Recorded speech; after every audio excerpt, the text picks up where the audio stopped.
ishiyeke apha. You've got 2 minutes, two and a half minutes, says for you. I'm watching my clock. It's 2.5 minutes. Ndifone earlier, but I'm always the last. Ndafona ngomso uba ububele buzaba khona. Inkosi. All right, Asbu, so we can leave it there. Asbu, so fine, we'll take you tomorrow. Okay, then. I guess that's where we'll leave it with some of the calls. We'll take a couple of your voice notes. It'll lead us into the 10 o'clock news update. Again, Siskati, this is Bongo, Sondisa. Siskati, why are we not voting for the president direct instead of being like forced like to accept the president like from the political party? Secondly, can the parliamentarians come up with a law where they can limit the formation of these new political parties? This is too much, man. Can they limit them to 10? There's no way that they can find like the political party that they can join or share the same views with. Please, man, this so much political parties here. Sisiketi. Nelson Mandela said, the country is in your hands. What is stopping South Africans from a shutdown? We must not be violent. We just stay away, stay at home. Tell the people in government what we want to be done. If that is not done, the shutdown will continue without violence, without looting, without anything. I'm sure that message will be heard. Norman from Brixton.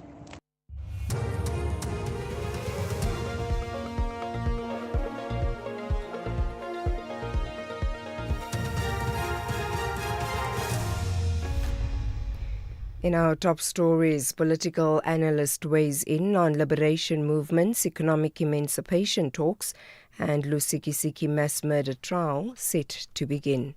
Good morning. Political analyst Professor Themba Sono says liberation movements cannot keep talking about economic emancipation without tackling corruption. ANC President Cyril Ramaphosa delivered his speech at the Liberation Movement Summit in Ekurhuleni yesterday. Leaders of liberation parties, including the ANC, Mozambique's Frelimo, Namibia's SWAPO, Angola's MPLA, Zimbabwe's ZANU-PF, and Tanzania's CCM attended the summit. Professor Sono says the parties are failing dismally in public finance management. Public finance, when it comes to public funds, they don't know how to manage it. Whether it's Zimbabwe, South Africa, Mozambique or Namibia, they don't know because money is being stolen and they should be able to prevent public funds theft. The trial of 6 men charged with killing 18 people in Ngobazana village in Lusikisiki in the Eastern Cape is starting today in the regional court. The suspects are facing murder charges as well as possession of unlicensed firearms and ammunition. The alleged mastermind, Mzuki Sindamase, is expected to conduct his own defense. Nomzwanele Mgoma reports. The suspects Mzuki Sindamase, Sposokolo Miekete, Aphiwe Ndende Bongayinza, Mawethu Nomdlembu and Songezo Vuma are expected to plead on charges made against them. They will also tell the court if they have legal representatives and witnesses will take the stand. The suspects were arrested in different locations in the province, with 3 in KwaZulu-Natal. During previous court proceedings, all suspects abandoned their bail, while the alleged mastermind, who was already a prisoner, Mzuki Sindamase, maintained that he wants to conduct his own defense. In the Western Cape, the trial of alleged underworld gang boss Jerome Boyson and several others is expected to continue in the High Court in Cape Town. They are on trial on several charges, including the murder of a man known as Steroid King, Brian Weinstein. The other charges are murder and conspiracy to commit murder as well as public violence. Since the start of the trial, 5 people, including alleged kingpin Mark Liffman, underworld figure Andre Nodia and William Stevens, have been gunned down. The bail application of the woman accused of killing her 11-year-old son, Jaden Lee Meek, will continue in the Roodepoort Magistrates Court in Western Johannesburg this morning. Tiffany Meek claims that she has been framed. Her lawyer, Nova Naidu, is expected to deliver closing arguments. Last Friday, Naidu referred to a video showing a sniffer dog tracing a scent from the accused's apartment to another apartment which was not searched. Were there other dog handlers called to the scene? Only one dog. There's no other record of any other dog handler or dog unit that was called by you or any other member of the police, correct? That is correct. So Ms. Solomon's made a video depicting that dog unit with the dog handler, the dog itself, and made a complete video stating that the scent was taken to another flat besides the accused flat. That would be a true recollection of the events that you are not aware of. I think the DA in Johannesburg has called on law enforcement agencies to urgently address the issue of illegal racing in the city's suburbs. It also says the lives of innocent people are being put at risk due to reckless driving. Recently, 2 people died in a collision involving 3 vehicles racing on Jan Smuts Avenue in Rosebank. DA Gauteng spokesperson for Community Safety, Michael Sun. I personally written emails, letters to the station commanders and of course the chief of JMPD to request them to please intervene. We need to bring this to a stop before it's too late and before any more people get hurt, especially our innocent residents in the area. Further field and finally, police in Germany say at least 3 people have been killed in a passenger train derailment in the southwest of the country. Many others have been injured. Around 100 people are believed to have been on board the train at the time of the derailment. The BBC's Bethany Bell reports.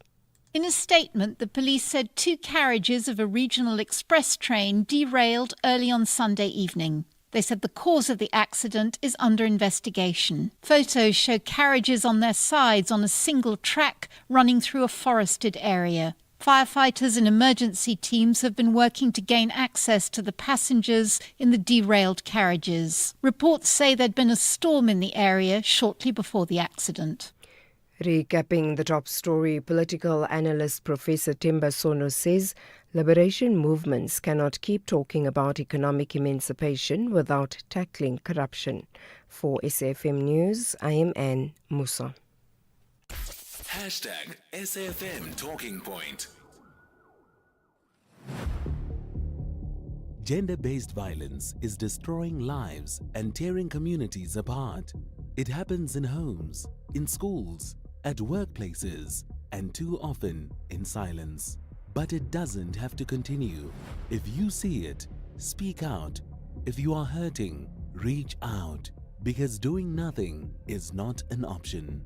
Listen to all 19 SABC radio stations from Wednesday, the 23rd of July for hard talk, discussions, advice, dramas, educational shows and interviews around GBV with experts, survivors, lawmakers and a whole country affected by gender-based violence. All on your favorite SABC radio station. Call 0800 428 428 to report abuse or get help. GBV, it ends with you. This message is brought to you by the SABC.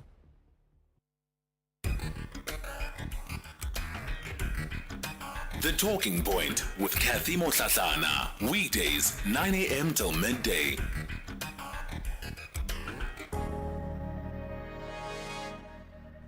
It's 7 after 10 o'clock. Welcome to the second hour of The Talking Point. Coming up in this hour, then, we'll take a closer look at those comments that were made by the former Chief Justice Raymond Zondo in as far as it relates to corruption, and I suppose pick up on the general sentiment that he was sharing, which is really that the country seems to be losing the war against corruption.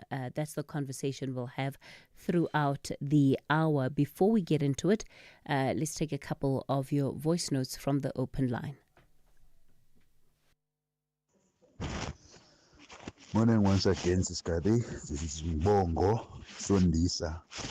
Sis Cathy, why are we not voting for the president direct instead of being like forced like to accept the president like from the political party? Secondly, can the parliamentarians come up with a law where they can limit the formation of these new political parties? This is too much, man. Can they limit them to 10? There's no way that they can find like the political party that they can join or share the same views with. Please. Good morning, Cathy. I would like to register my disappointment in the coalition of ANC, EFF that runs Ekurhuleni. We are sitting now with bills of 128 fixed fee on electricity. What is it for? We don't know because we're never consulted. The mayor was at Tembisa when people protested against this 128 fixed fee. He said this will be postponed until further consultations, but we are being charged. Can they then please come and explain what's going to happen going forward? Should we pay this or should we not? Mongis, Boksburg. Good morning, Cathy. Louis from Pretoria. Look, I was Cathy. Mina, I think as South Africans, we are failing ourselves. Here we are blaming Mr. Zondo. We were talking about integrity. But even us, South Africans, we were given a chance to vote, to go and vote. Where was the integrity then? Why are we always blaming other people for not doing their jobs, but accept ourselves as South Africans? Hi, Cathy, Errol from Durban. Look, I don't blame Raymond Zondo for being upset at the president and the government, because all the hard work that him and his panel put in to hold this commission took a lot of time and effort and cost a lot of money, but nothing has been done. I mean, all those ministers of the ANC and others that were mentioned in the Zondo report, all for the wrong reasons of theft and corruption, hardly any of them have been prosecuted or taken to court. Yeah, what a waste of time and money. Well done, Raymond Zondo, Errol, Durban. Good morning, Cathy. I'm Takata in Kazumvawa. I heard there's another intrusion of Lesotho to our land, and they are busy training the people for whatever we don't know in our own land, and we failed to take that activity. We were told that soldiers are here to defend us, but it happened before they could detect it, so we don't see any reason now why we can say that our soldiers are defending us. They were called in the Western Cape to go and make sure that the streets are peaceful by Helen Zille. National government refused that calling.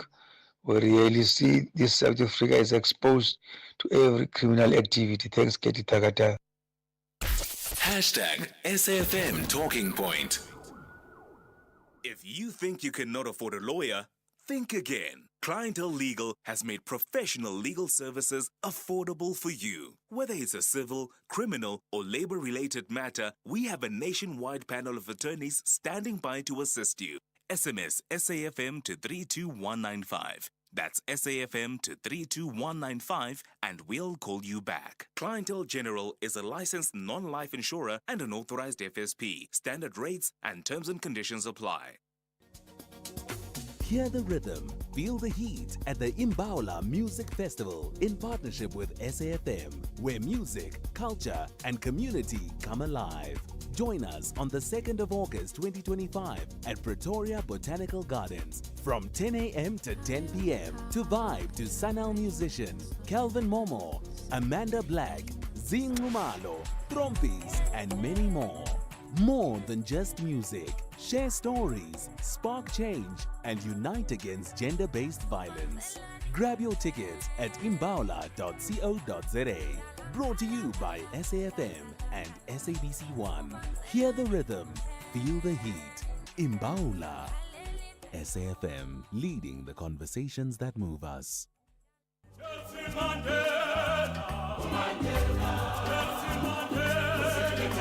This Mandela Month, SAFM celebrates the spirit of Ubuntu, calling on all South Africans to engage, uplift, and do good for one another. Let's share what we have, lend a helping hand, and honor Madiba's legacy through kindness and action. Join SAFM as we bring you powerful conversations, inspiring stories, and voices that drive change all month long. SAFM, leading the conversations that move us.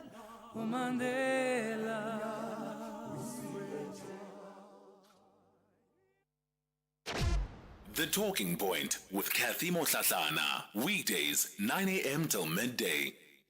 All right, we continue the conversation on the Talking Point this morning. So just last week, the former Chief Justice Raymond Zondo speaking about the country's fight or attempts to fight corruption, and instead of it decreasing, unfortunately, what we are watching it do is increase. He was speaking at the South African National Council of Churches National Anti-Corruption Conference. He, of course, pointed a finger at politicians who he blamed for largely enabling this corruption that we see. In a moment, I'm going to play you part of his comments from that conference. But is the former the former Chief Justice, is he correct in his assessment that politicians seem to be at the heart of what we are not getting right as a society? Mavuso Msimang is the Deputy President of the ANC Veterans League. He joins me now. Good morning, Dadim Msimang. Good morning, Casey. Happy to be invited. Thank you so much for making time for us. Karam Singh is a consultant at Corruption Watch. Karam, good morning to you. Program. Linda Magoma is the Vice President for the professionals at the Black Business Council. Linda, good to have you on the line. Thank you, Cathy. So, firstly, let me then go back to that clip by the former Chief Justice Raymond Zondo. This is what he had to say. It has been over 30 years since 1994, and we have been fighting corruption. But instead of it going down, it is going up. It is as if we are not fighting. In the early 2000s, we had the Scorpions, which were very effective in fighting corruption. The criminals had begun to fear them, but in the 2007 ANC elective conference, a resolution was taken to disband them. The results are there for all of us to see. A number of cases that were lodged with the Hawks in 2017 by board of PRASA. As far as I know, in 2025, we have heard of no arrests. So my faith in the Hawks is not the same as the faith I had in the Scorpions. We remain represented by political parties in parliament and legislatures. This system gives party bosses too much power. This means that if the party bosses want members of parliament who are members of their party to vote in a certain way, they will control them. And therefore, the victim there is the fight against corruption, because they will make sure that such a vote of no confidence does not succeed. We have been there. So those were the reflections of Justice Zondo. Mr. Msimang, I'm going to begin with you, because if we listen to the former Chief Justice, he really does what many South Africans have felt for a long time, which is center the role of the political party in what often plays itself out to be the protection and perhaps at the very least the creation of an environment which enables the high levels of corruption that we see. Do you agree with that view? Well, former Chief Justice Zondo sits or sat at the epicenter of the space that we are talking about, listening to corruption cases and other matters of a criminal nature. My own feeling is that the ANC has been a little bit soft on corruption, really, or to put it more bluntly, has been insensitive in dealing with matters of corruption that involves its members. In fact, this goes back to the period of our own venerated Nelson Mandela. And by the way, I have nothing but praise, respect, and everything that can be accorded to President Nelson Mandela. I think he is the best South African we have ever had before and after 1994. He just is that good human being. But I'm saying we had the case, for instance, right at the beginning of post-1994 of the Sarafina scandal, Sarafina 2, which involved the use of funds which had been donated provided by the European Union to fight against HIV and AIDS. Those were the manner in which the funds were given to Mbongeni Ngema, late now, a very respected person, to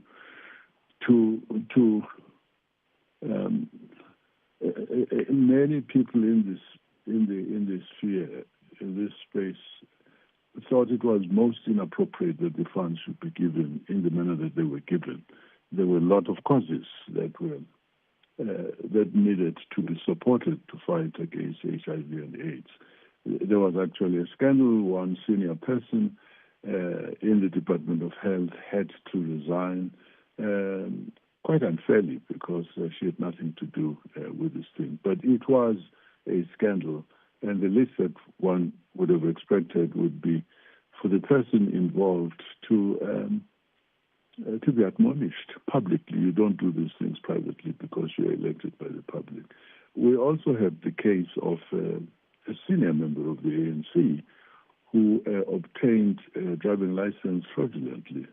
And when this was exposed and questioned again, the ANC defended this person. They didn't defend the action, but they thought, listen, we've heard, stop this now. So it has continued. Then you had Travelgate, where members of parliament, ANC and other parties colluded with travel agencies to use funds that were supposed to be applied to, used in constituencies, and they used them to travel elsewhere, private travel and so on. I mean, clearly scandalous. That case took 4 years to conclude, and people who were involved in that, some of the people ended up being promoted to senior positions, and the public never heard the ANC saying this was wrong, at least for our members, and they would always be able to communicate the sanctions that they were imposing in such a manner that they protect the image of the organization. But for reasons of fear, maybe that this would be capitalized on by others, they kept quiet. The matter was in the public domain, and it only had the ANC needed to express itself. And you go on and on. We had the arms deal. It was very clear. I mean, that raised a huge outcry. Some of the people who were involved or implicated in the corruption from other countries were investigated by their own countries, and those countries extended a hand to South Africa to make sure that the investigation on the corruption that was alleged is carried out. That didn't happen. There was a Seriti commission which was put in place. I can't remember whether it was President Begi's time, but its findings were challenged. And in fact, you have Kavan there from Corruption Watch. The Corruption Watch appeared as an Amos curiae for the court. And the findings of the Seriti Commission were set aside by the court. So what remained was for justice then to be carried out. So one would go on. Of course, the coming of the Zuma administration, that was now, carte blanche. There you're dealing with a completely different set of corruption in which the Guptas made friends with the very head of state, which facilitated their massive theft of funds, but more than that, a complete destruction of the state institutions that are responsible for development, that held the funds that the Guptas were looking for. So you had, the worst thing about the Guptas, to my mind, is not just that they took money that should have been used for other purposes, but the ANC, through its president, placed people in key positions on boards for Transnet, Eskom, and so on, to facilitate the theft of funds. So that's a different ball game altogether, where you just had carte blanche to do this kind of thing authorized by the ANC. So, there were resolutions taken by the ANC to make sure that the ANC takes a stronger position on this spades of corruption. There's been a step-aside rule for people who are implicated in corruption. But, this is also treated with kid gloves. You're so careful to make sure that you do not offend the people who are implicated in these things. So step aside is not going to be invoked until somebody has been charged. So a Mavuso, for instance, if he was a leader of the ANC who bullies and abuses his wife, and if everybody knew that was happening, my wife would not likely go to court, charge me in court, if she feared that it would be against her security and so on. So it took a very technical thing. But all of this is happening because we have developed factions. People were talking about the weaponization of the step-aside rule. In other words, feeling that, no, that people are being targeted for this kind of thing. So I'm really painting a picture of an ANC that has been more cautious about protecting its members than evaluating the impact of these allegations, I'm saying, to the public. So we can go on and on. And I guess, Mr. Msimang, just in your own words, even running through the record of the ANC in relation to corruption, it is an indictment, right? Because in many ways, it's a story of a party that one might say has moved with caution as you describe it, but I would take the word caution out of it, but has moved to protect, yes, individuals, but at the same time also protecting them in as far as whatever corrupt activities they're accused of are concerned. And if we look at the patterns of corruption in our country today, and again, I think that record you've run through for us becomes important, is that you look at the way in which the country deals with whistleblowers. And even that can be tracked back to part of how the ANC had behaved and treated those who were termed as whistleblowers within its own movements. I mean, the one glaring story I can think of is the story of General Bantu Holomisa and how he was treated by the party when he tried to raise matters of corruption and the campaigns against him. We've very much seen that kind of pattern continue to unfold. So then you agree with the former Justice Chief Zondo that political parties and politicians are the ones that protect the web of corruption. Oh, I'm in agreement with him, absolutely. If what I've said up to now gives a different impression, then I want to say, I mean, I don't know about every detail of what he is saying. You know, there are issues of, there are matters that are submitted to the Zondo Commission, and a report, whose report was accepted by the ANC, and he expresses himself as having been pained by swearing in people who had been found to have cases to answer and must be referred for criminal things. Absolutely, I sympathize with him too. I guess he had to discharge as the Chief Justice the obligation of swearing in people.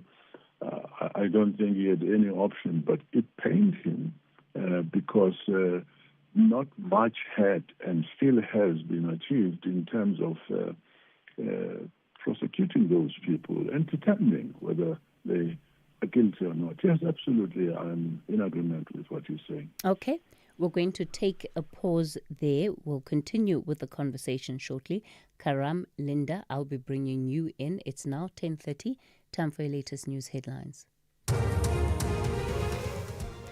Good morning, I'm Anne Musa. In the headlines, Parliament's Portfolio Committee on Cooperative Governance and Traditional Affairs says the decision to suspend the funding of the expanded Public Works Programme for the Majabeng local municipality in the Free State must be reconsidered. Political analyst Professor Themba Sono says liberation movements cannot keep talking about economic emancipation without tackling corruption. And the Israeli army is expected to begin another 10-hour pause in military activity in parts of Gaza to allow more desperately needed aid into the territory. I'll have details on these and other stories at 11. Taking a look at your markets this morning, the rand is currently trading at 17 rand 84 to the dollar, 23 rand 91 to the pound, and 20 rand 83 to the euro. Markets in Asia were mixed at the closing bell. The JSE has extended gains in mid-morning trade. Markets in Europe also trading higher this hour. Gold is trading at $3,337. Platinum, $1,404 per ounce. The price of Brent crude oil is at $68.68 a barrel. The Talking Point with Cathy Mohlahlana. Weekdays, 9 a.m. till midday. We continue the conversation on the talking point. Are we losing the war against corruption? Very much seems to be the case as we reflect on former Chief Justice Raymond Zondo's reflections.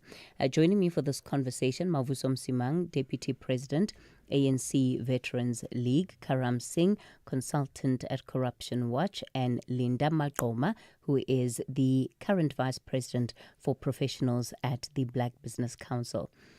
Karam, just listening to what Mr. Msimang has said in those opening reflections, I don't know, I could feel part of my soul just sink to the bottom of the chair I'm sitting in.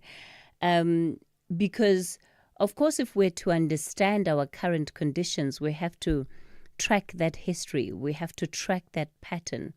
And there's nothing that suggests that there's anything happening differently today that's going to give us better outcomes in as far as corruption is concerned.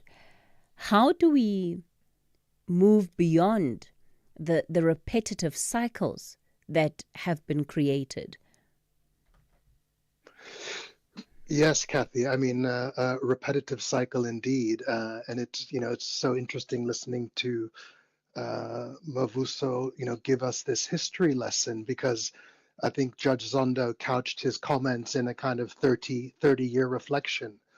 I once upon a time was a law student, and we held up the South African Constitution, the process of 1994 and 1996, as a kind of high watermark in terms of democracy. And I think that the thinking was that 30 years into our democracy, we would be talking about challenges around implementation of socioeconomic rights. How are we doing on ensuring the right to water and sanitation, the right to a clean environment, health and education? But instead, that's not what we're talking about. We're talking about endemic corruption, about systemic corruption.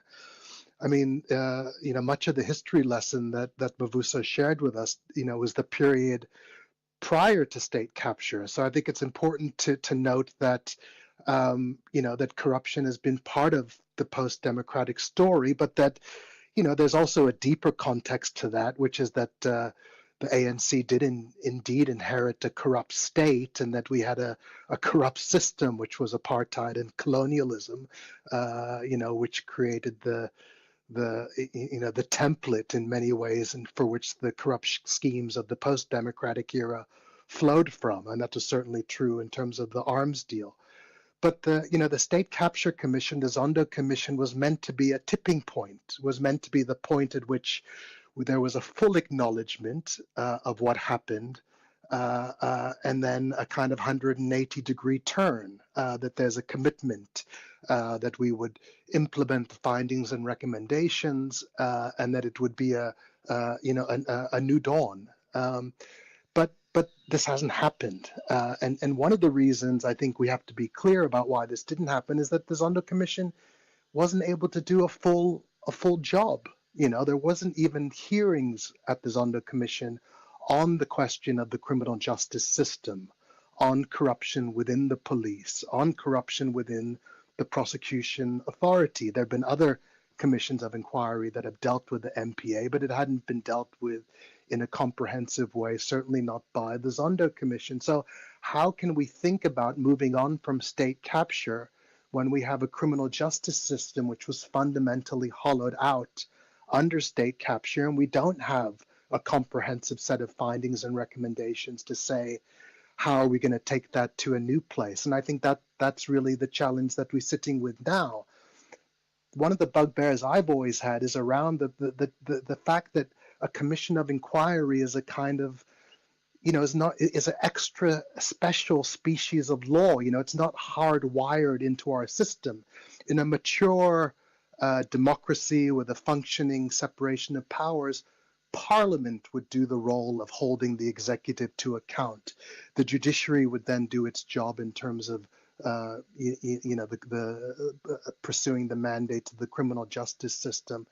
So, we have to accept that we haven't turned a corner, that despite the incredible work of the Zondo Commission, its work is incomplete, and that we're at a moment now where, we're looking to the leadership of the country to say, what are you going to do to rise above these limitations, to rise above the limitations of political party politics? And the GNU itself was meant to provide us a new opportunity to do that. But despite that, we still see these scandals that make us feel like we're not making any progress. Karam, can we even talk about looking to the leadership of the country to bring in these solutions if the very least until last year, you had a party like the ANC having, having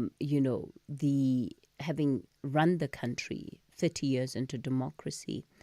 And yet we've just heard an account also of a party that protects, of a party that is cautious when it comes to matters of corruption. I mean, I'm not convinced after hearing that account of Mr. Msimang that there can be any reasonable expectation that people in power today will act differently to what they've done before. And Cathy, that certainly was reflected in the last national vote, and that's why the ANC lost so much of its support. But who gained support, from the ANC? A party, with leadership that was directly implicated in state capture. So I mean, I understand the frustration in terms of looking to political parties to take us forward, but you're right. It's not going to be political parties that necessarily are going to take us forward. It has to be independent, well-resourced institutions of state, whether it be the prosecution services or the police. And the reckoning, perhaps now the reckoning has come that we can't keep kicking the can down the road when it comes to reform of the police service, that this had to be a priority of any administration coming in to say that we want to turn a corner on corruption.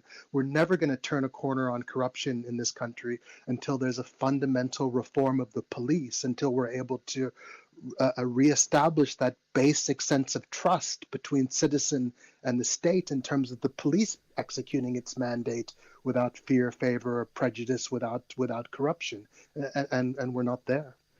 Linda, let me come to you and perhaps get your own reflections too. But if you can add to that for me, the role of leadership, yet again, because one thing thinks about what hope does this current generation have? What hope does maybe future? What hope do future generations have in turning the corner against corruption, if in fact it is the system that we have that by and large enables it? Because if we are to again go back to the argument of politicians being the ones at the center of the protection and the enabling environment, then one, of course, would have to go as far as saying, would it matter which political party was in charge, but that you would perhaps just see different iterations of corruption? Cathy, thank you so much, and just good morning again to your viewers. I'm really happy with the history we've been taken through by Babu Msimang, but also how Karim has now reminded us that even with that history post-1994, we must be very careful not to make it seem like it is a post-democratic face that corruption has. And I dare say that a black face, if I'm to be, to not mince my words. And, from my experience from the seat of a BBC overlooking professionals, we've advocated even in the organizations that are affiliated to that particular portfolio. The cry has always been that the environment is not conducive for professionals to be professionals. As an accountant myself, having experience in the audit space, if we're going to talk about the attacks on auditors and whistleblowers, and we look at the reports that the Auditor General does give to us religiously, which outlines where we are in terms of irregularities and maladministration and so forth, we've got individuals and office officials sitting in those spaces that are there before even the Auditor General comes up to tell us what is wrong and should have been preventing things along the way. But the environment prevents them from doing that. So if you're going to ask a question around, does the leadership have a role to play? Most definitely. We always say that the tone does start at the top. And, just in terms of the context around corruption and what drives fraud, things like rationale, opportunity, and incentives. In a situation where you have a government that was a political movement, a liberation movement, that fought against what Karim is referring to as, a corrupt government that oppressed the majority of this country. There are people who laid down their lives for what we have today. The unfortunate matter in the transition, however, is that we have individuals that only have that as their, credentials, and we are grateful for what they've done, but you find that it's as though it also forms part of the rationale to do things in a way that takes away from what we actually expected this political movement to do for us. If I'm going to refer to the majority, the ruling party, but one that still holds, the big amount of votes. And it's losing that traction because I think slowly you have a generation that's coming through that's saying, we're not happy with this. And I think it is humbling, that structure, but we need to ask ourselves, what is the next step? And unfortunately, Cathy, for as long as we have the attitude towards a younger generation and professionalism that's trying to come in, we've got some political leaders now that come from a professional space coming in to say, we can move from being professional to do our part for country duty. But then we see people like Paul Mafole being killed, who were coming from the Auditor General, forensic auditors. This is probably one of the most painful things I've seen in recent times around people were doing their work and were hit in the crossfire.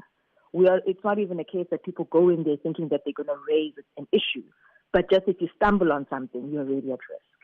So unfortunately, Cathy, if we are going to change this and we are needing new leaders or needing people who have the competence, the credibility to come in and change this narrative, there is a fear. And if Judge Zondo is talking about incentives, for instance, and I listen to what he's saying we need to incentivize people that are going to stand up and report criminal activity. We must be careful with that as well, because maybe in even the exchange of money, we'll have people that say, listen, this is a way to make a quick buck if I can raise some allegations and take a chance and this might get me some money. Are we not creating another cycle? But I think we need to really reimagine how we protect people. Not everybody has the luxury, like some of our political figures that are sitting in key roles that discuss these matters, like your scopers and for instance, even the Auditor General herself will probably need to be protected because she runs an office that is very clear that it needs to get to the bottom of this. But we don't have the luxury as normal people to get bodyguards on a whim. And that comes back to any vehicle as suggested by the former Chief Justice that needs to be independent and follow through on these things. I mean, I sympathize with Karim in terms of the work that they do at Corruption Watch, that you need to be resourced, you need to have enough information, and that takes time. You need to have a mandate, and all of these things, there's gatekeeping everywhere along this journey, but also the resources for that. And we're kicking it down the line, as we're saying, and how we're going to change this. So we have a big mess, Cathy, to be quite honest. There are solutions, but until there is leadership will, and we say this term all the time, but until there is real change, and also when we go to the polls and we go and vote for leaders, we think deeply about this country and where it is headed. And, as a parent and as a mother, I ask myself, when I stand up for things, what am I doing? Am I doing it for myself? Am I going to see this change in my lifetime? But if we start thinking about a future generation, which is what we are producing ourselves right now, are we doing enough? And we need to introspect, and we need to be able to stand up as citizens for things. And I want to work in social media as I close my opening comments that, remember, Cathy, we're moving into a digital age. A lot of the things that seem now like July was just, back-to-back issues coming up. They are also enabled by the fact that we now have platforms that expose those things very readily to people. It's not that these things were not happening before, but how they were coming to light is very different in our age. And what that has also given birth to is a activism that is sitting in an air-conditioned office on Twitter making noise. We don't go to the streets anymore like we did when we were turning things around for this country. We don't do that as young people. We think that it's enough that we're making noise and we're trending on social media. And I think we need to think about a culture shift of what is really going to get our government to take us seriously. I'll leave it there. Thank you for those reflections, Linda. Ndade Msimang, if we can then stay on the question of leadership and I guess taking into account what both Karam and Linda have said, is the answer to the question that you need a new party in charge. And this now comes after a year and a half of a GNU, reflections on a GNU, and the impact that has had on the fight against corruption. Are we any better off today than we were in May last year before we went to the election? So is the answer of, well, if you want a change, you've got to vote differently, is that the answer in your view? My belief is that I agree, by the way, with what my two fellow panelists have said. What I always want to avoid is giving anybody the impression that because the past regimes were corrupt, and they were so terribly corrupt in addition to being racist and all the abominable things that you can think of, there should be any justification or excuse that we could also be corrupt. I don't think she was saying that. But we should certainly have changed the framework if they worked on this corrupt frame. Part of being ready to govern meant changing all those things. And I think a lot of things were done. There are just these lapses. But the failure to win the confidence of the people, or let's say the failure to deal with corruption, results in electing people or admitting into the party people who don't have the confidence, the competence, who don't have the interest in the first instance, but the competence to discharge the functions that are required of a governing party, like providing water, electricity, and making sure that all of those things are in place. That's the big thing, and that's why that's what has cost us the votes and brought us down to the 40% that we're talking about. What should be done?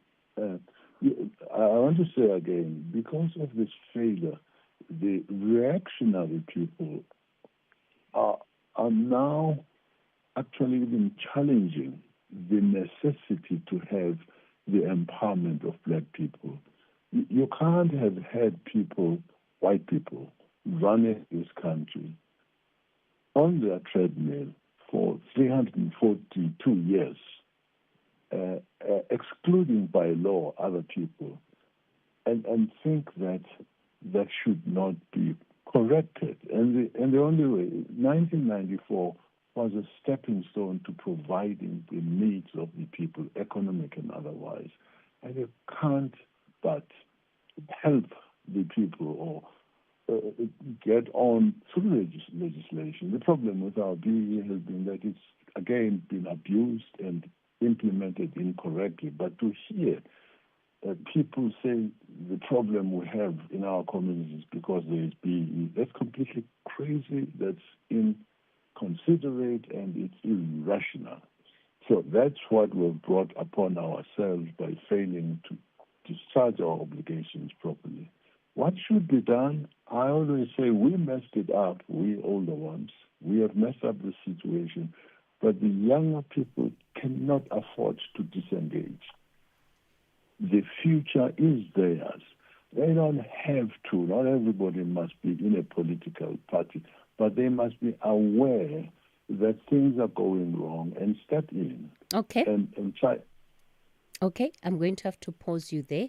We're going to take a quick break, and then we're back with more of this conversation. With the ever-changing financial landscape, it can be difficult to make sense of all the moves at times. Join me, Jimmy Moyaha, on the SAFM Market Update with MoneyWeb, Mondays to Thursdays, 6 to 7 p.m, as we break down the key market trends, top financial stories, and smart investment insights, all in one place. It's everything you need to stay financially informed and ahead of the curve.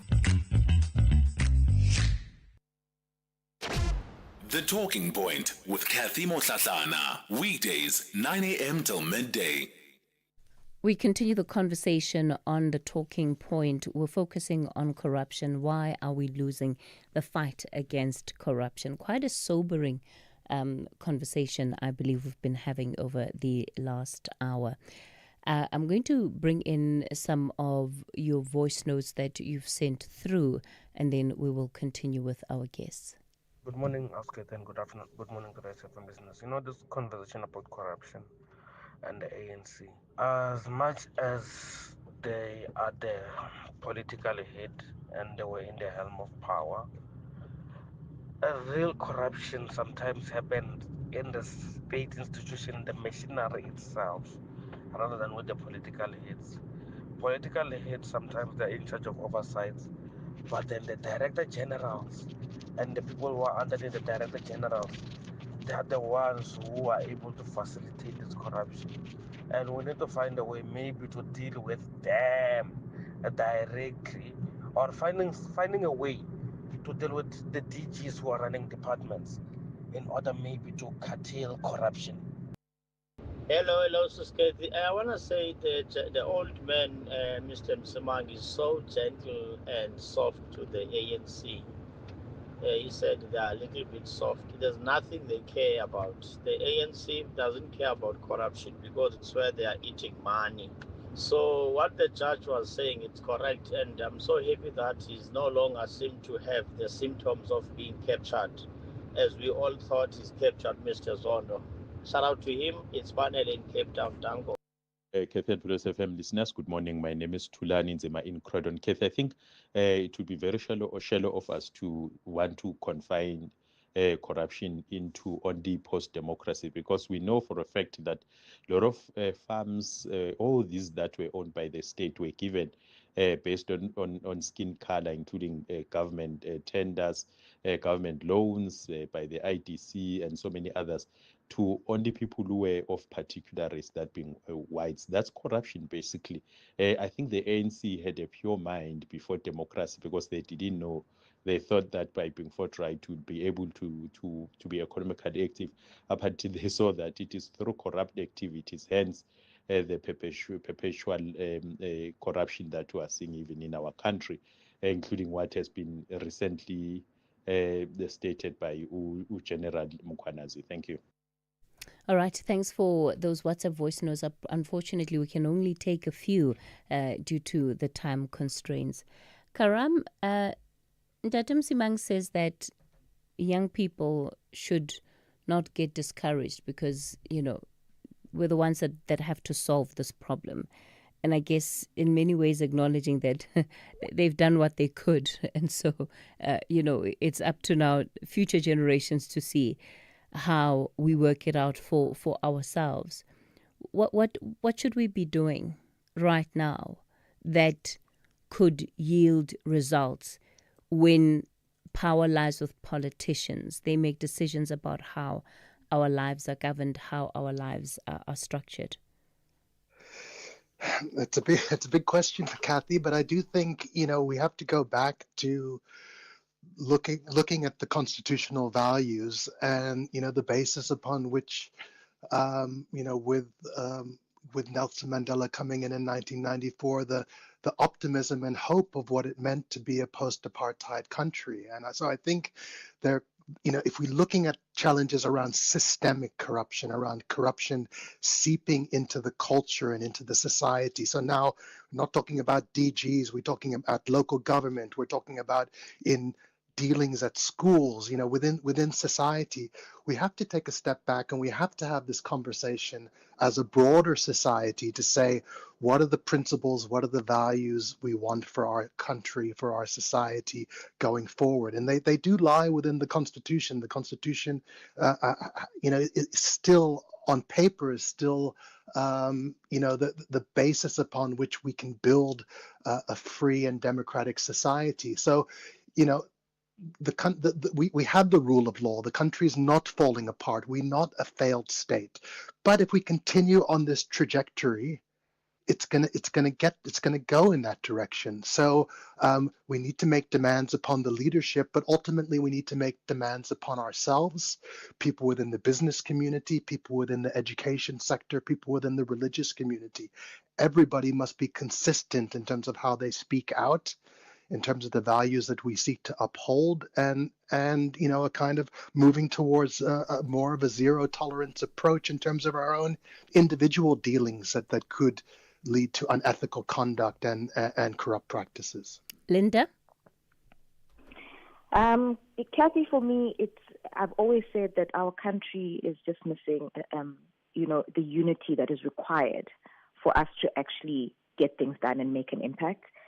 While I'm always very cautious of us not being people that are going to become the court of public opinion, but I think we must find our champions who bring this credibility and we can rally behind, because this is not a task for certain individuals. It is one that is led by individuals, but it is it's a requirement of mass participation and an agency and just citizenry amongst us, that this is our country and it's the only one we have. And if we don't do anything about what's happening in this country, who's going to do it? I'll leave it there, Cathy. Yeah, it's such an important point there that I believe you've raised, Linda, about society generally being able to stand together. Because if we stood together a bit more, whistleblowers, when failed by their organizations, when failed by the NPA, the SAPS, would know that they at least have a place to run to in their moments of distress. Mr. Msimang, let me then give you the last word on this issue. At the end of the day, you have organizations, institutions that are supposed to assist in the fight against corruption. And we see that, as Karam pointed out earlier, this is not happening. That also is something that I believe will sit and rest as an indictment on the ANC too. Do you think there's anything the party can do now to redeem the day, to redeem the moment? Even with the work that you do, having been outspoken against corruption in your movement, do you think there's anything you're actually getting done? I try and be as quick as the other people, but I don't have that gift. I want to say that you will not be able to shift politics from political party systems, civil society and all of that. I think everybody has to be up and in arms and find ways of solving this thing. But in the ANC, I think if we improved the system of electing people, and somebody called Omri Mohlahlana has suggested a way in which we can elect people who are almost completely free of corruption. And if you set those people, gave them the responsibility, and you can find them. We are importing into the system people who are corrupt because of the manner in which we elect our leaders. In a way, by the way, it's very, very sad that a downside of a proportional representation gives the power to the people at head offices instead of to the constituencies. So that's another thing that needs to be looked at. I talked about the Travelgate. If those people who were supposed to use the funds to go to the constituencies had been elected by the people at constituency level, you can be sure they would have been asked what happened. And no one asked them that, and there would have been consequences and so on. No, I think there are also in the ANC, by the way, there are so many good people, but they just lose interest or they don't get to the top. I'm arguing that we need to find a way of getting strong, properly elected, a system of electing a leadership in political parties in place and strengthen the political system. Also, let's activate civil society and get them interested in what's going on. Thanks very much. Let me thank you all for your time this morning. It's time for your latest 11 o'clock news update.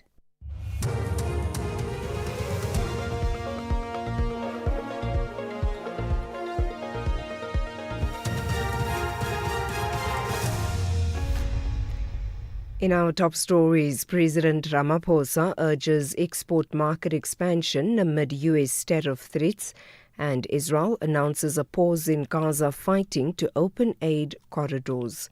Good morning. President Cyril Ramaphosa says protecting existing jobs in the auto manufacturing industry is critical in light of looming U.S. tariffs. On Friday, the U.S. will impose a 30% tariff on select South African export. In his letter to the nation, Ramaphosa emphasized the need for South Africa to diversify its export base.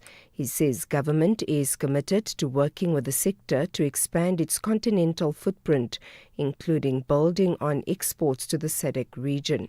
Busi Bopela reports.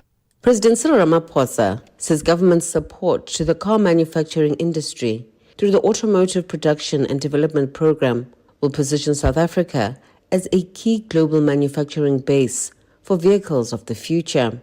For its part, he says, the auto industry is making investments focusing on technical and artisanal skills and deepening collaboration between government departments, vocational colleges and companies to grow a new skills pipeline.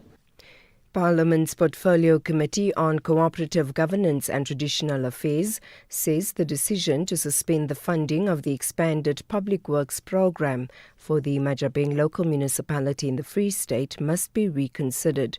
Public Works and Infrastructure Minister Dean McPherson halted the funding following reports of corruption and mismanagement in the municipality. Politically connected individuals in the municipality allegedly received inflated salaries under the program. An investigation into the allegations has been launched. The committee's chairperson is Dr. Zweli Mkhize.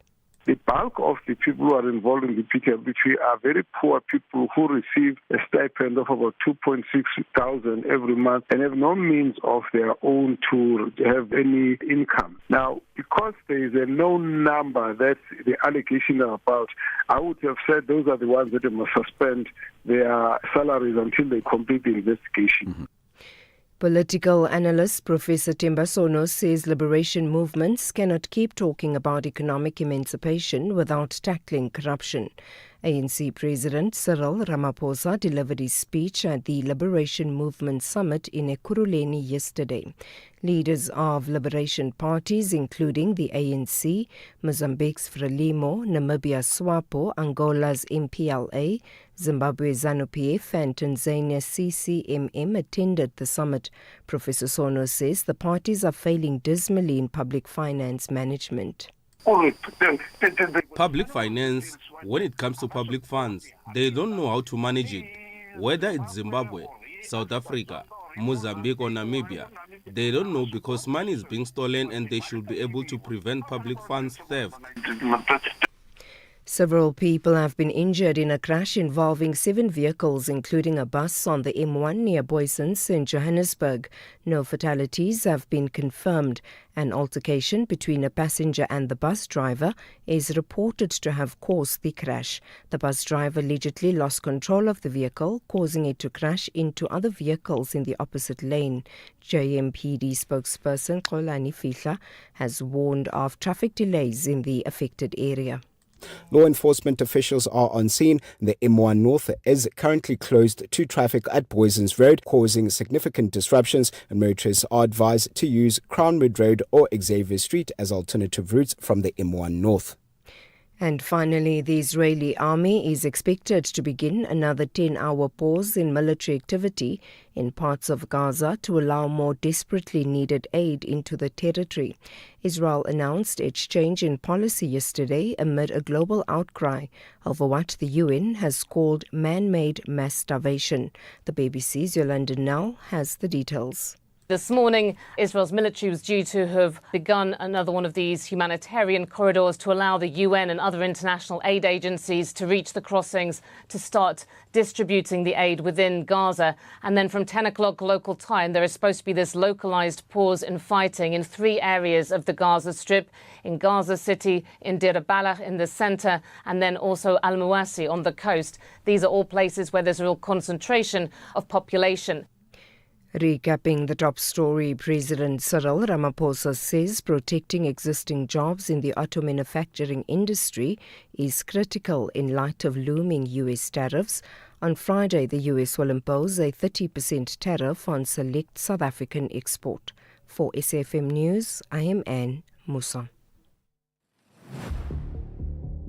Gender-based violence is destroying lives and tearing communities apart. It happens in homes, in schools, at workplaces, and too often in silence. But it doesn't have to continue. If you see it, speak out. If you are hurting, reach out. Because doing nothing is not an option. Listen to all 19 SABC radio stations from Wednesday, the 23rd of July for hard talk, discussions, advice, dramas, educational shows and interviews around GBV with experts, survivors, lawmakers and a whole country affected by gender-based violence. All on your favorite SABC radio station. Call 0800 428 428 to report abuse or get help. GBV, it ends with you. This message is brought to you by the SABC.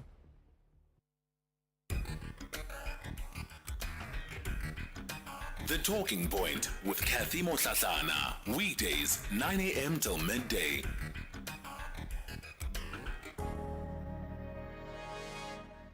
Good morning, Cathy. This is Makwara Shinyazo from Toyando. You know what, Cathy? The reason that the president did not act against those people who were implicated in the state capture is because almost all of the ANC comrades are implicated in wrongdoings, you know. And if the president acted against those who are implicated in the state captures, so it means that he will be seen as if he's been selective, because all of them have dark clouds hanging over their shoulders. You know, corruption is the universal language, or is the daily bread in the ANC. They speak corruption, they act corruption, so they cannot act against the corruption. Money. I want to be anonymous, please. You know, I was working in the public service.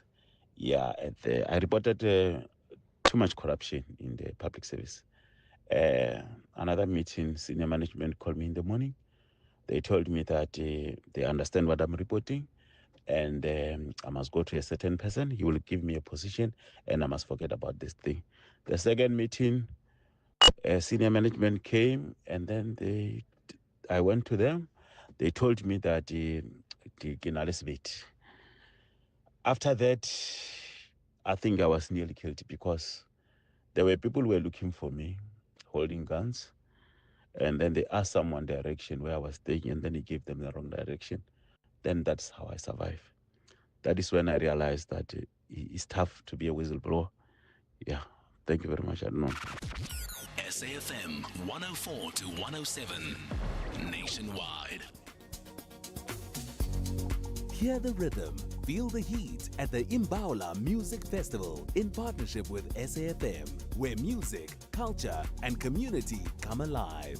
Join us on the 2nd of August 2025 at Pretoria Botanical Gardens from 10 a.m. to 10 p.m. to vibe to Sanal musician Calvin Momo, Amanda Black, Zing Lumalo, Trompis, and many more. More than just music. Share stories, spark change, and unite against gender-based violence. Grab your tickets at imbaula.co.za. Brought to you by SAFM and SABC1. Hear the rhythm, feel the heat. Imbaula. If you're active on social media and love SAFM, we hope you'll take a moment to like or follow our SAFM page on Facebook and Twitter. These are the best places to find all the guest information, conversations, and stories you love from your favorite presenters, along with regular updates from SABC News. And don't forget, you can send your questions to feedback@safm.co.za. SAFM, leading the conversation. The Talking Point with Cathy Mohlahlana. Weekdays, 9 a.m. till midday. You're listening to The Talking Point. Welcome to the third and final hour of the show this morning. We're going to be focusing on maternal filicide in South Africa, and it really is one of those heartbreaking issues. This is the act of a mother killing her own child. And what we want to try and do is understand, when do these incidents happen? And what is it really psychologically, socially, economically that would drive a mother to this point? And is there anything that we as a society can be doing to either identify some of the warning signs early on? Is it just a matter of somebody needing additional support, or should we view them as the criminals that they are likely to be seen as, particularly when it comes then to the application of the law? To help us unpack this situation or this matter a bit further, Dr. Khadija Khan is a senior research specialist in the Developmental, Capable and Ethical State. That's the research division of the Human Sciences Research Council. Dr. Khan, good morning to you. Morning, Cathy. Thank you so much for having me on this critical discussion. Am I echoing a little bit? I just need to check. Look, the sound sounds fine to me right now, okay. So nothing you have to worry about. Okay. Magda Reynolds, you are a National Business and Development Manager at the National Institute for Crime Prevention and Reintegration of Offenders, which is NICRO. Good morning, Magda. Good morning. And Chad Thomas is CEO of IRS Forensic Investigations. Chad, good morning to you. Hi, Cathy, and good morning to the listeners. Yeah, look, it's such an important conversation that we're having, especially due to some of the cases that we are seeing make their way into the public eye. But if we can maybe begin just with a general understanding of how prevalent crimes of this nature are in a country like South Africa. Magda, are you able to paint a picture for us there? Of course, in the eye of the public, we might think, we're seeing an increasing number of cases, but that might not necessarily be factual. Look, I think there is a big increase in the publicized amount of cases. I think there may have always been this amount of cases. They maybe just weren't as widely shared and publicized. Then further, there's a lot of spotlight now on, is it maternal mental health? Is it something else? And it's not an easy answer. It's a very, very complex issue. Khadija, one often, hears the sense of empathy, and I'll read our listeners often, complaining about the fact that when you have mothers or women that have committed these crimes, there seems to be a more lenient approach by society more broadly towards the woman than if it were a man, that even the outrage expressed perhaps is not as much, the anger is slightly muted than it would be in the case of men. I would like to counter that. I do also think that we do get the opposite, where it's the notion of how could a mother, and it links to the maternal or the gendered expectations, where we see that communities usually respond with shock in terms of it is somewhat innate for a woman to be nurturing and have to mother children. So I do think that I would definitely counter that somewhat. And I do want to say that there is quite a lot of stigma around it, and that is where it stems from in terms of how could she kill her children. So I do think it's linked very strongly to the gendered expectations of caring. And so, while it might be that we do get the narratives around it being a bit more harsh for men killing their children, we also see it happening with women, because it's even linked within the family to how could she do that. So I could counter that a little bit. Chad, would you like to weigh in on whether we are seeing an increase in these cases, or is it what Magda says, that they've always been with us but perhaps are being publicized more, getting more of the nation's attention? I do believe there's a definite increase. We hear virtually every second to third day about a newly born baby being discovered having been dumped. Fetuses are found in the most horrific of situations and places. And of course, we hear about the abuse that's taking place in children that are growing up in environments where there's drugs, where there's no money, where it's an impoverished situation, like in a informal settlement, etc.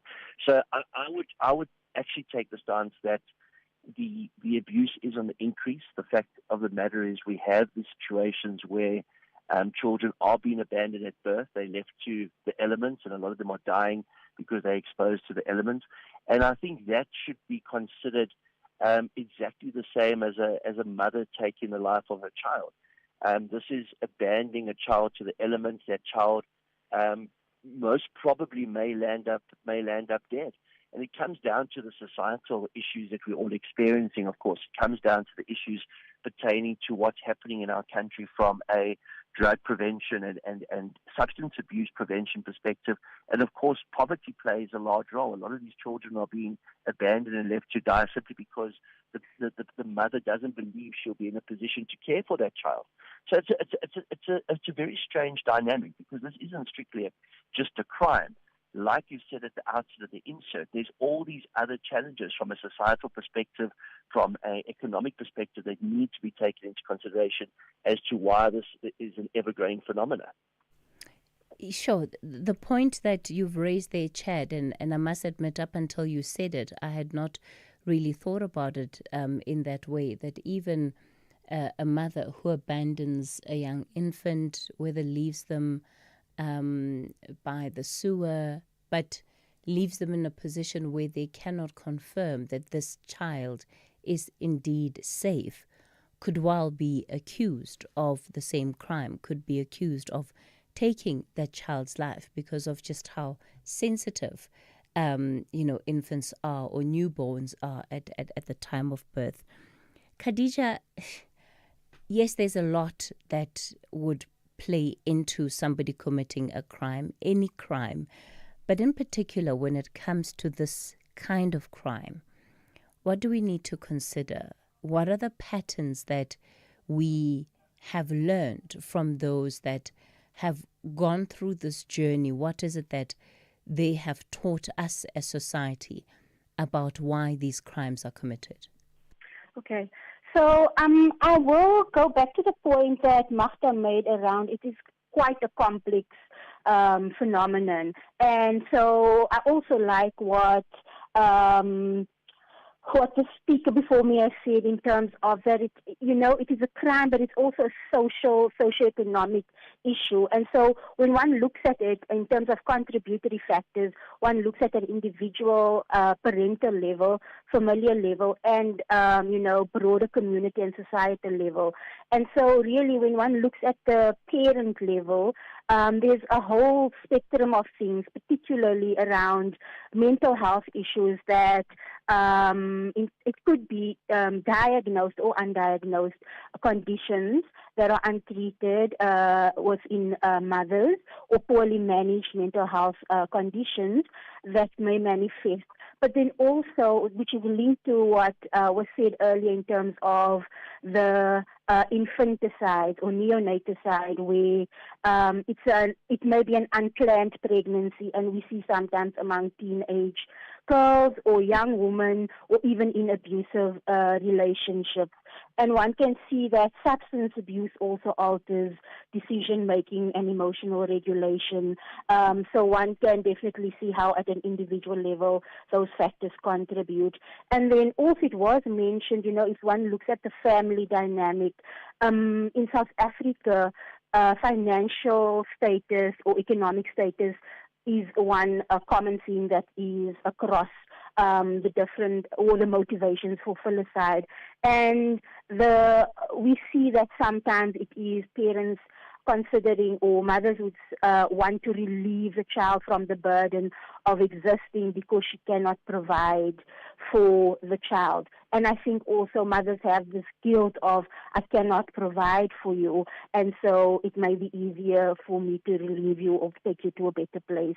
We also do see that family breakdown, and in South Africa right now, we see cohabitation as a big form of family structure, but it's also weakening the bonds where one sees how marriages used to be, and there were certain confines, and it also, with cohabitation, it brings a lot of conflict between parents, which sometimes also becomes a catalyst for violence, where the children become the target. And then more structurally and on a community and society level, I've already alluded to the stigma around parents. And so one thing that does come through is this notion that parents can't tap out when they are exhausted, or mothers can't tap out. And this is linked to the stigma of having to parent and being a superwoman or super person, but then also the lack of resources for parents. If they are overwhelmed, where do they go? So those are some of the things that one could consider as, contributing to filicide.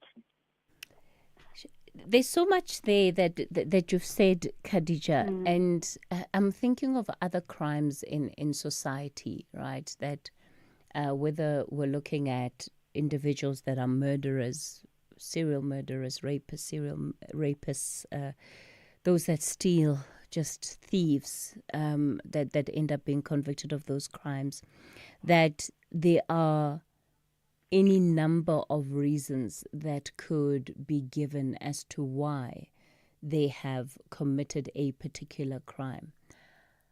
How can we as society view what we are seeing and acknowledge the harm that perhaps society itself creates and, imposes on people, and therefore they end up in these situations? How can we do that without also being seen to create a way out or create justifications for this behavior?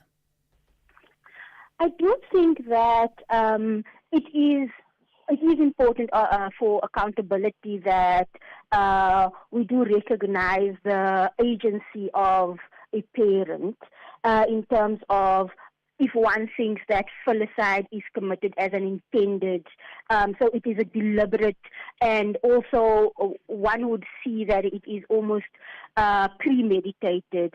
So we can definitely say that there is a lot of work that goes into it. For example, and I'll just draw on an analysis we did of media reported cases where we actually saw that food is being laced.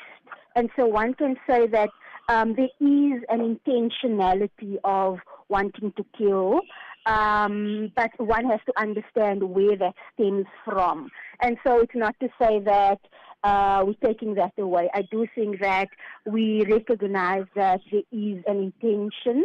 We also do say that we don't know what these factors bring, or it's so complex that it could be that in a certain cohort of individuals, we see it manifest as filicide, but we also see that other individuals may be more resilient. And I think that is where we need to tap into, because we need to somehow identify different cohorts or groups of people that we are able to identify the risks in, because it could be that it's a mental health issue and it is untreated and this becomes the manifestation, or it could be that it is an unemployment or an individual feeling burdened and wants to tap out somewhat. So I think basically what I'm trying to say is that it's not like there's a blanket. We have to go into the nuances. And I think what this conversation is doing is really helping unpack that, because it can't be looked at only criminally, because these individuals are situated within a society and an ecosystem where we see things play out. Okay. Chad, let me come to you, because I know you're going to have to leave this conversation early. Do you agree with Khadija that this should not be seen purely as criminal behavior? Because even the person who steals money can say, well, I grew up poor, I don't have food, and I must find a way of survival for my family, and this is it. So I agree with the mental health perspective that was raised. I also agree with the fact that substance abuse plays a role in it. But something we all got to learn during the Oscar Pistorius trial and the Jup Jup trial was a thing called dolus eventualis.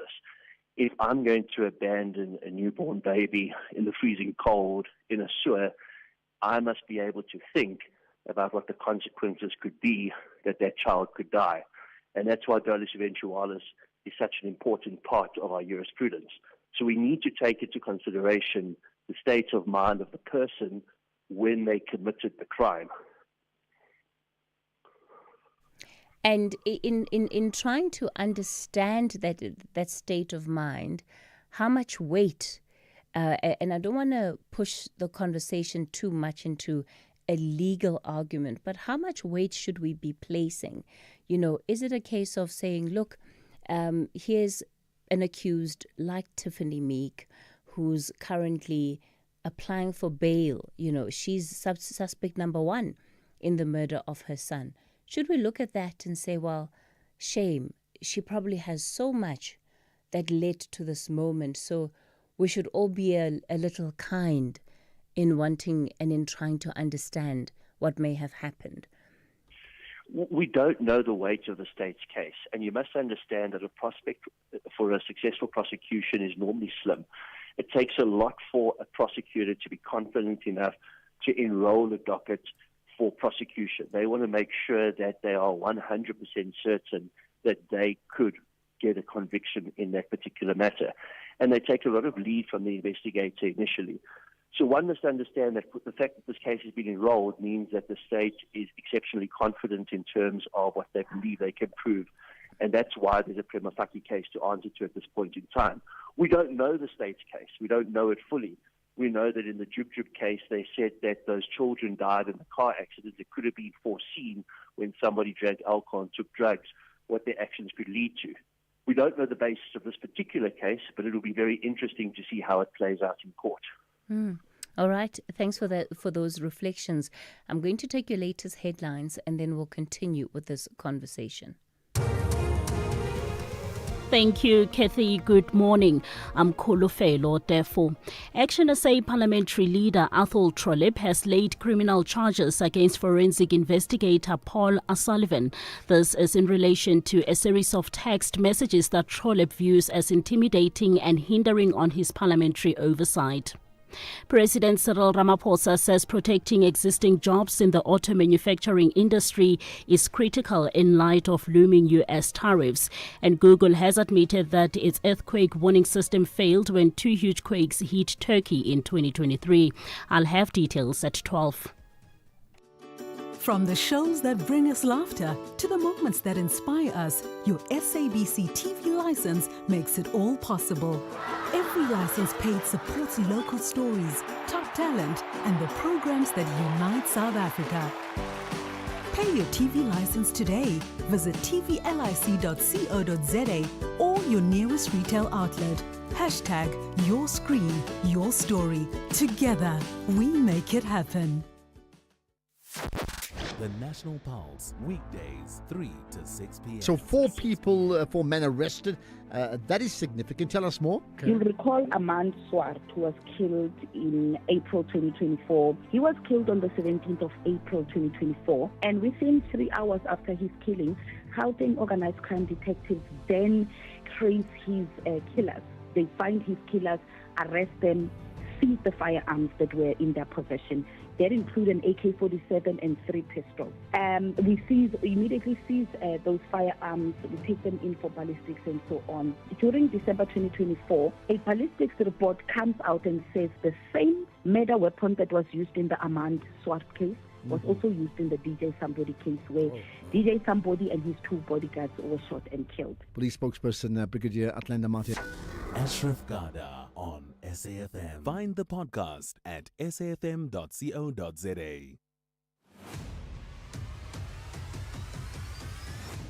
Cathy Mohlahlana is streaming live now on Facebook, YouTube, and X at SAFM Radio.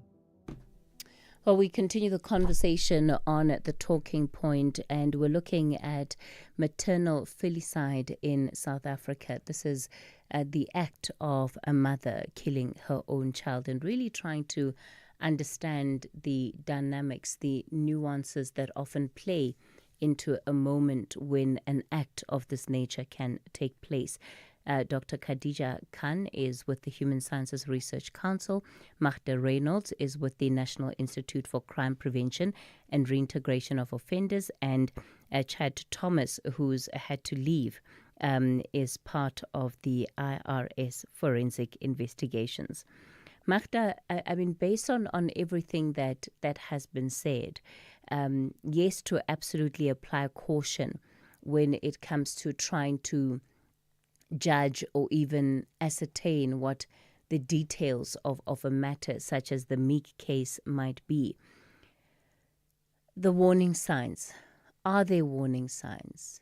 If you are a neighbor of somebody who's been convicted of such a crime, are there things that perhaps you can look back at and say, well, if I had paid better attention to, these elements, it could have pointed to something bigger, perhaps, that may have been at play? So look, the warning signs would also be complex, but really paying attention to what the interaction is like between this person and their children. Is this interaction that you can see, that these are people who are truly connecting? Even if there's arguments and things like that, are these people who care about, who are connecting? Or is there very much, a distance, a disinterest?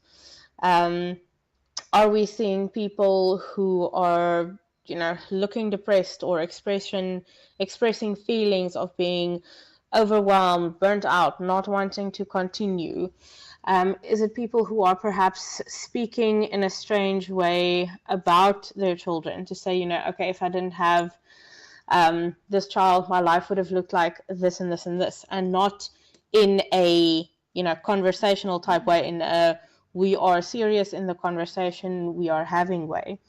But it's difficult, and I know people are hesitant to get involved because they know that child abuse is something that needs to be reported. Legally, you're obligated to report child abuse because it is all of society's role to look out for our children.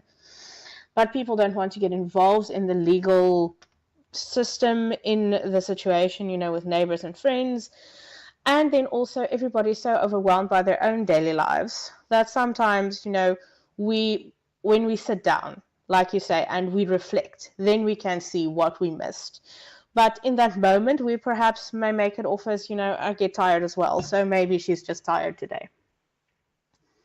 Sure, and it's such a fine line, right? Because parents will go through those moments where they're dealing with the pressure of day-to-day life and having to show up and having to provide and having to also go to work, do what needs to be done. And I guess perhaps often it's about maybe leaning in a bit closer to understand just how deep is this problem for this person. Let me go to Sihle in Mthatha. Good morning, Sihle. Hi, Cathy. Hi. I just want to weigh in as an experienced counselor. I'm in the psychology field, and also as someone who was diagnosed with depression. I also want to believe sometimes that what leading into this Friends, if we put it that way, maybe they are undiagnosed conditions. Because I always believe that every parent loves his or her children. Like no parent just decided, okay, I don't love. And I can't just decide to leave my son at the street. I'm also a parent, so there are also underlying issues. I don't know. I'm just looking. Yeah. At So you think that would be an appropriate rationale for society to apply when these matters arise? That, our first point of call is to ask, I wonder what might be wrong with this person from a medical point of view. Yes. Okay, all right, Sihle. Thanks for that. Thanks for that reflection. It actually reminds me of that book that Oprah authored with a psychologist. What happened to you? As a way of understanding human behavior. And I think it very much links to what Sihle is raising there. Makosonke, you're in Jabulani. Good morning. Good morning, Cathy, and to your guest as well. Cathy, one thing we must remember that your action doesn't mean every time it has to do with your intentions. What I'm trying to say is that, I see judges will keep on judging and sentencing people based on their actions. However, the previous speaker right now that just called in, they also addressed that the issue of underlying factors that are in play. So what my wish and my prayer is that one day they can take disciplinary approach on this matter as to make sure that they call psychologists, they call the biblical aspect, because with me, I used to be depressed and I was emotionally and physically abusive, which I was also capable of killing somebody, because for some reason there are things that I would do and I won't even recall that I've done those things. People would tell me that you have done these particular things. It's like something just switch off and you just emotionally out of control. You understand? And hence I keep on emphasizing that there is what we call the spirit of depression, and there's depression where all of us get depressed from time to time. Yeah. But my wish is that at the end of the day, nobody wakes up wants to do evil. My intention was not to be behaving like that, but I behaved like that. But my actions were wrong. It was not something intentionally that I would wake up and do. I always wanted to do good. My intention will always be to do the right thing, but unfortunately my action will contradict my intention. So I just wish that we can have a multidisciplinary approach in this matter where all the contribution are done in terms of eradicating this issue. As long as right now we're just going to sentence somebody and send them to jail, we're not addressing the problem, because you're not going to approve. This is more of an emotional issue. When you are emotionally out of control, you are bound to take actions that leads to very difficult, challenging situations. So I just wish that we can take it from that point. And really everybody contribute. Thank you. Yeah, thanks for sharing that with us. Are you still on the line? Yes, I'm on the line. If you don't mind my asking, was there any point where you used substances? I'm thinking now about how you explain your experience, that you'd almost go into a trance and not know what it is that you have done. Not necessarily, I don't know exactly what I've done, but it's just that it's like you don't recall exactly what you like. You would remember that people would tell you that you were in this situation, you were doing this. You'd recall bits and pieces, but you won't recall everything that you've done. That like for an example, I remember there's a lady that I dated, and she was telling me that I scared her. But I don't remember that. She says the way you were, it's like you were another person. Do you understand? So it's like yes, I remember. And when she explained to me, we're driving, we're going there. I recall that, but I don't recall this other thing that she's talking about. Okay. So at the end of the day, it's a very complicated situation. And also the fact that, a nation has got a soul. So for me, when I look at the exposure of our soul, our soul is our mind, our will, and our emotions as a nation. When I look at what we are exposed to, it really it puts the nation in a very awkward situation. Because if we don't also deal with the exposure of the side of the nation, we're not going to win this battle. Because at the end of the day, it's like we don't mind where the source comes from. Yeah, but we're overexposed to certain things. Yes. All right. All right, Thank you so much. Makosonke. Thanks for that contribution. John, you're in Davidton. Good morning. Hello, Keith. How are you? Well, John, go for it. Yeah. I want to remind you, I wonder whether I still remember, there was a lady, I think in Eastern Cape, somewhere in Cape Town. She killed her 2 children, and I think she killed herself. Yes. And the reason was poverty. Yeah. You still remember that? Yes, in the Eastern Cape. Yeah, in the Eastern Cape. It was never publicized like what we are doing now, which is correct. It's scary. I was in the educational sphere, and I did psychology. And I really want to say, today's education, they really must make it compulsory that educators must study psychology. So that some of the things that happen, you see, when you are at a school, you can see that certain children, as a principal, we had a feeding scheme. I just want to relate. We had a feeding scheme, and one day the delivery did not come on time. Actually, they came the following day, and one parent came to me after school very late to ask me why didn't we give kids food. I said, it's not your child only. Everybody did not get food because there was no delivery.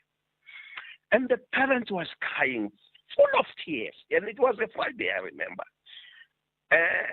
She said, my kids did not eat. That was on Thursday. And Friday they didn't eat. And it was going towards a weekend. You could see that she behaved very strangely. And immediately I realized that if this child can go home with this parent, something could happen, because she didn't want even to leave my office. And it was late. I was about to go. And I said to her, and it's the first time I see you. I called parent meeting to talk about these things so that those who have got challenges, we can even give them some extra food to eat on a weekend. I'm seeing you for the first time. And I'm seeing you because the child did not eat. I don't know you. But we couldn't debate. It was late. First threat, I had to give that parent money from my own pocket to feed her children because there were 4 of them.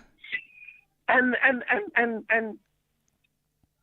after hearing the story, the one in Eastern Cape, I could relate to her. That day, didn't I do something for this parent? She could do something because we don't understand what people, the underlying factors, as other people are saying. There are things that we take for granted.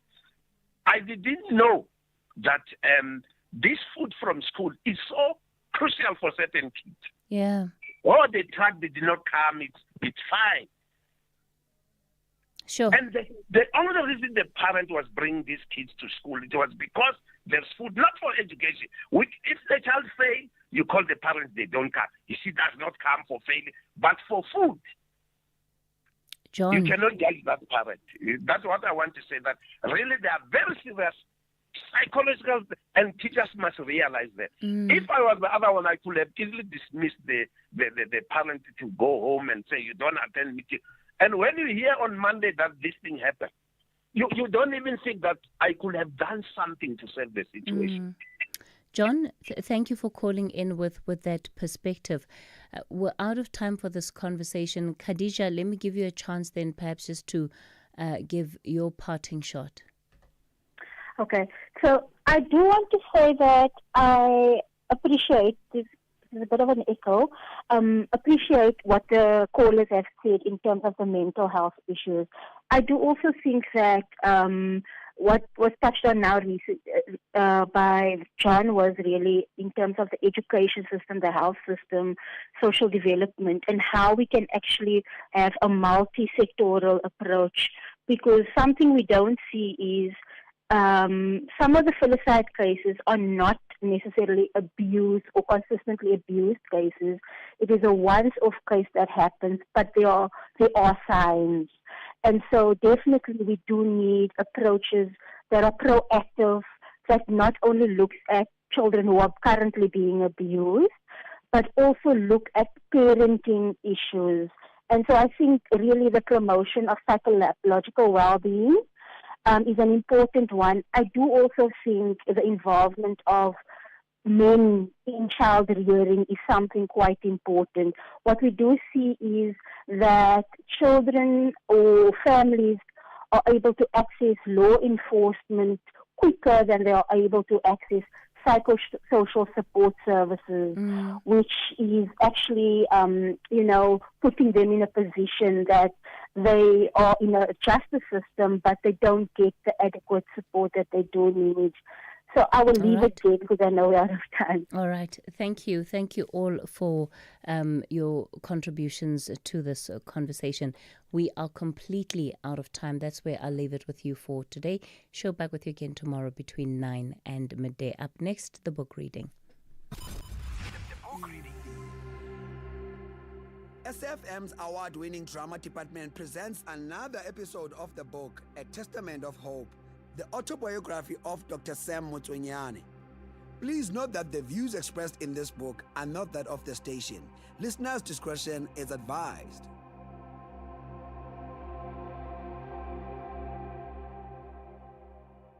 Lovecock was also instrumental in establishing the Management and Leadership Development Center, MLDC, at Soshanguve in the late 1980s.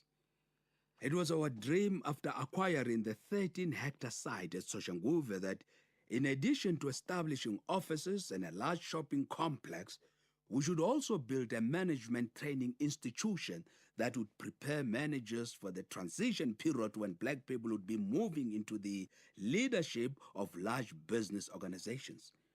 We recognize that when the apartheid policy no longer held sway, even white institutions would require trained managers, and for this purpose, the training of managers was perhaps one of the most essential duties that had to be undertaken. I accordingly embarked on a campaign to raise funds both nationally and internationally to ensure the establishment of a management and leadership training and development center for NAFCOC. This project took a number of years to plan and complete. Initially, I approached the German Chamber of Commerce in South Africa, which introduced me to the German Federation of Chamber of Commerce in Bonn. I made contact with that federation and visited Bonn several times to talk to its members about the need for a management development center. Earlier on in the 1970s, we had a white organization in South Africa called the National Development and Management Foundation, NDMF, which operated from Braamfontein. That organization focused largely on development, hence we needed something like the NDMF, which would focus on the training of black managers for a post-apartheid period.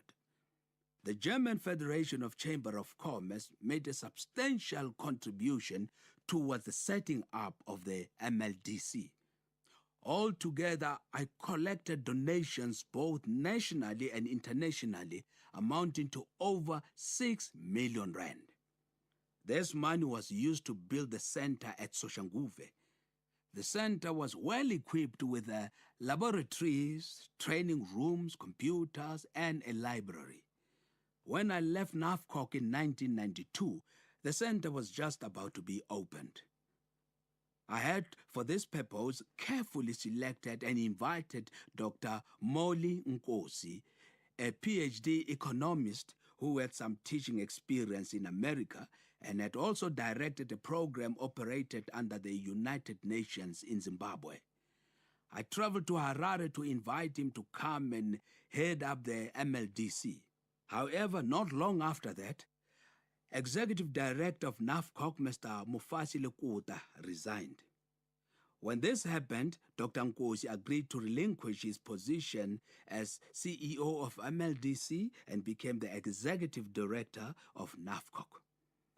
German Federation of Chambers of Commerce later sent trainers to come and assist in getting the project off the ground. But they were dissatisfied with the way that things were being run and ultimately withdrew their trainers. I don't think that the MLDC benefited much from their involvement. I'm disappointed and very saddened to know that the premises and the facilities that were painstakingly created by NAFCOC for training managers never fulfilled this purpose. The center remained very poorly utilized for the primary purpose for which it was created, while also lacking staff and good management. Today, the institution is occupied by tenants including agencies of government, such as the Department of Correctional Services, Department of Social Development. I strongly believe that NAFCOC has a responsibility and an obligation to utilize the MLDC premises to serve the purpose for which it was initially intended. One of the reasons that prompted the center to be abandoned by my successor is that it was believed to be located in the wrong area. They preferred to relocate NAFCOC headquarters to Johannesburg. Accordingly, after I left NAFCOC, the staff were moved to other rented premises in Johannesburg, where the organization, like before, experienced considerable problems with financing and renting space. They could not afford to pay rentals, yet they had left land which NAFCOC had bought in Soshanguve. The MLDC today is merely an income-generating establishment and is certainly not serving the purpose for which it was built. I have not maintained close contact with NAFCOC in recent years. There were perhaps several reasons which accounted for this seeming dissociation after I retired as president. Some of the leaders believed that they could run the organization far better than I had done and wanted to divorce themselves from the programs that had been initiated during the period of my leadership. They wanted to start everything from scratch. Before long, however, internal conflicts and squabbles erupted largely over positions. This incurable cancer in organizations, which I have occasionally defined as a positionitis and had on numerous occasions warned NAFCOC members about, had indeed invaded the organization. The cardinal error that is quite often committed when positionitis sets in is that people who are highly incompetent get elected into positions of leadership, and this inevitably results in the downfall of any organization. When the trouble-ridden NAFCOC was about to collapse in 2002, Mr. Patrice Motsepe came to its rescue. At that time, I very willingly joined his peacemaking initiative and attended a conference of NAFCOC during which peace was made between the belligerent groups.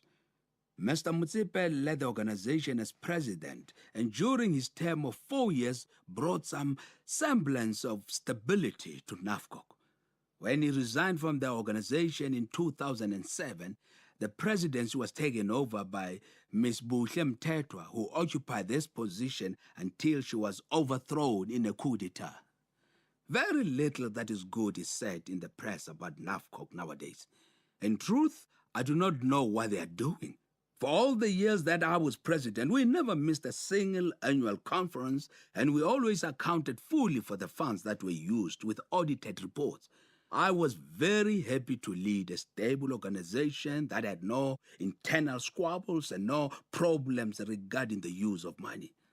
I certainly pray that such kind of dispensation returns to NAFCOC and that the present leadership recovers that aura of success, respect, and dignity which once prevailed in the organization. There are at this juncture far greater opportunities than we had in the past, and it is important not to squander available opportunities that should be harnessed in the best interest of black business. If, however, the organization is weak, divided, and ineffective, such opportunities will never get utilized to the full advantage of black business. One of the uniting factors which kept NAFCOC members together in the past was the common threat posed by the apartheid policy and the fact that there was actually very little to fight over except work. Today, there are many individual interests that appear to split the organization. I'm always surprised when I listen to people talking about the huge amount of money that are being paid to officials of the chamber. When I left NAFCOC after 24 years as president, I had only been paid an honorarium which rose from 100 Rand to about 8,000 Rand per month. Much of the work in the earlier years was done gratis, not only by me, but by all members of NAFCOC.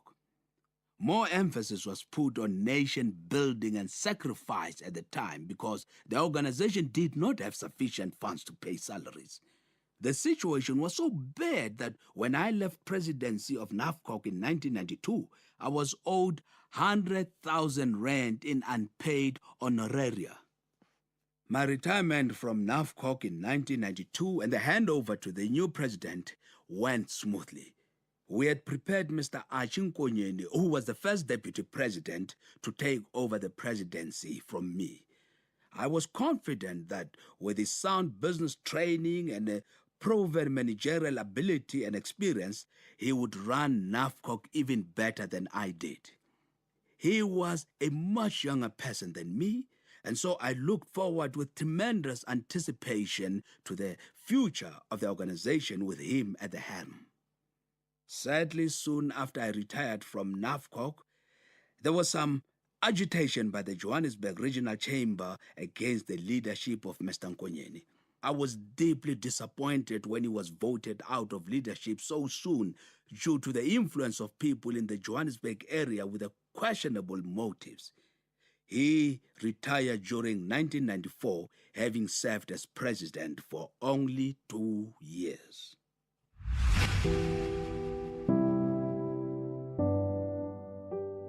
That was another episode of the book, A Testament of Hope, the autobiography of Dr. Sam Mohlahlana. The book is available online on www.kmmr.co.za, KMMR Publishers, and in all leading bookstores countrywide. It is broadcast on SAFM at 11:45 Monday to Thursday on The Talking Point. It is produced for the station by Vovi Patala, read by Samson Kumalo. Technical production, Wiseman Manele, Nanda Koza, and Tato Mapuruma.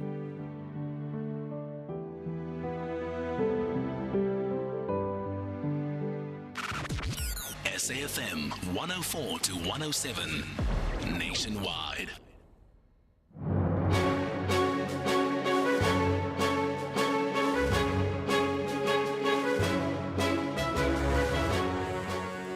It's 12 o'clock on Monday, the 28th of July, 2025. A very warm welcome to Updated Noon here on SAFM. Leading the conversation, I'm Sakina Kamwendo. Coming up in the next hour. So it is a real possibility that the applicant would be a flight risk. Your Worship, if we remember that the applicant is not facing a sentence that is a slap on the wrist, she's actually facing life imprisonment. The bail hearing for Tiffany Meek has been postponed in the Roodepoort Magistrates Court and they support the investigation into this matter, and I believe therefore that we need to make sure that there is no corruption, there's no abuse of funds. Public Works Minister Dean McPherson has suspended all expanded Public Works Programme funds transfers to the Majabeng local municipality. And coming up in sport, we look back at plenty of women's sport this weekend. There was WAFCON and Women's Euros, Tour de France wrap up, and I'll tell you some rugby news as well. Looking forward to it. John Clerico with those details. Second half of the show. In the meantime, you can write to us telling us what's on your mind. 41391, that's the SMS line number. You'll be charged R150 per SMS. You can get in touch via X, our handle at SABC News_radio, or you can send us a WhatsApp voice note on 082-692-3909. Well, these and more stories coming up on this Monday edition of Updated Noon. First, though, here's your latest news with Kulufelo Tefo.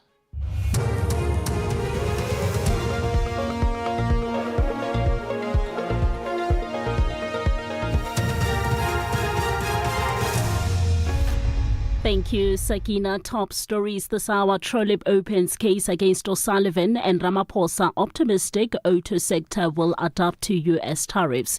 Good afternoon. Action SA parliamentary leader Athol Trolip has laid criminal charges against forensic investigator Paul O'Sullivan. This in relation to a series of text messages that Trolip views as intimidating and hindering on his parliamentary oversight. Trolip laid the criminal charges at the Cape Town Central Police Station this morning. He says he feels intimidated by O'Sullivan, adding that this is a direct attack on an elected official and that such conduct must be dealt with in accordance with the law. He says, I've been looking at your misinformed attacks on me on social media because someone forwarded them to me. You're clearly an arrogant fool that doesn't have a clue what's going on. Mkhwanazi is one of the biggest criminals that ever wore police uniform. His crimes, when they are finally exposed, will shock the nation. Best part is, unlike you who are in receipt of my taxpayer rands, I don't get a single cent.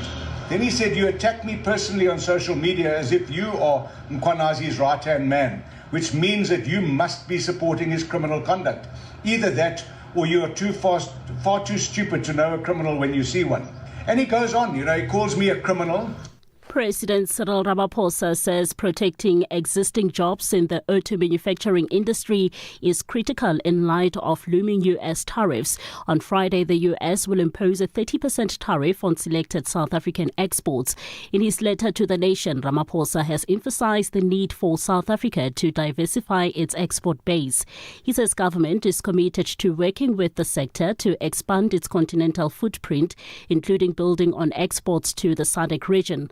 Busibopela reports. President Cyril Ramaphosa says government's support to the car manufacturing industry through the Automotive Production and Development Program will position South Africa as a key global manufacturing base for vehicles of the future. For its part, he says, the auto industry is making investments focusing on technical and artisanal skills and deepening collaboration between government departments, vocational colleges and companies to grow a new skills pipeline.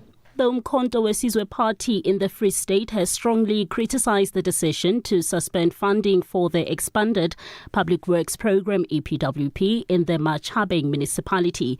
The decision by Public Works and Infrastructure Minister Dean McPherson follows allegations that politically connected individuals in the municipality are receiving inflated salaries through the program. Free State MKP coordinator Vusi Chabalala says the decision punishes those that are supposed to benefit from the initiative. We fully understand what the Honorable Minister is saying, Minister Dean, but we are saying for him to seize the funds that would be paid unfair, and it is harsh, more especially to those who are innocent, who are really not involved in this matter, because now he has to launch an investigation and deal with those corrupt officials. Former FIFA referee and Premier Soccer League General Manager Ace Ngobo and his wife Salome are expected to appear in the Belleville Magistrates Court in Cape Town today. They are facing 3 counts of fraud and money laundering. They were granted bail of 50,000 rand and 30,000 rand respectively. The couple allegedly received about 15 million rand from Petrol SA to build a school and to renovate a crèche in the Eastern Cape. They are also accused of falsifying documents and forging signatures. And finally, Google has admitted that its earthquake warning system failed when 2 huge quakes hit Turkey in 2023. 55,000 people were killed. Google says it has improved their algorithm but warns that major challenges remain. The BBC's James Clayton has the details. Google's Android Earthquake Alerts uses the company's vast Android operating system to detect shaking, then send out a warning to people before the quake reaches them, in theory. However, a research paper published by Google admits the system underestimated the shaking. As a result, Google told the BBC that only 469 of its highest level alerts were sent out during the first earthquake. When they simulated the quake again, they found this alert could have been sent to 10 million people, giving up to 35 seconds of warning. The top story this hour, Action SA parliamentary leader Athol Trolip has laid criminal charges against forensic investigator Paul O'Sullivan. Headlines at 12:30 for SAFM News. I'm Kolofelo Tefo. Update at noon with Sakina Kamwendo, midday to 1 p.m. Update at noon with Sakina Kamwendo. Well, thanks so much, Kulufela. Good afternoon, everybody. 7 minutes after 12 right now, and thanks for being with us on Update at Noon. Well, quite a few stories we'll be bringing you updates on, and of course, we'll start with the latest there in the Majabeng local municipality, where the Public Works and Infrastructure Minister Dean McPherson has allegedly halted the funding of the expanded Public Works program for the Free State municipality. And this following allegations of inflated salaries that were paid for the EPWP. But of course, we'll come back to that and speak to our reporter about it as well. Some court stories that we'll also bring you updates on. The trial of 6 men that have been charged with the murder of 18 people that were killed at Ngobozana in Lusikisiki in the Eastern Cape. That got off to a start this morning. And, excuse me, we also heard the closing arguments in the bail application of Tiffany Meek, who's accused of killing her 11-year-old son, Jaden Lee Meek, in the Roodepoort Magistrates Court. So all our reporters standing by to update us on those stories, as well as the 42-year-old allegedly attempted to commit murder, suicide, when he was, I beg your pardon. All right. I'm all right. I'm alive. Just getting back to it, the 42-year-old I was saying who allegedly attempted to commit suicide when he was arrested for fatally shooting Chesley Kepler in Eldorado Park.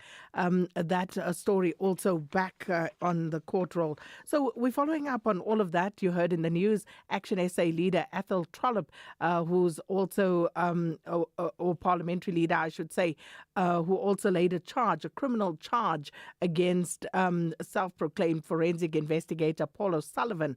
And Bulelani Philip is our reporter, and he'll bring us up to speed on that story.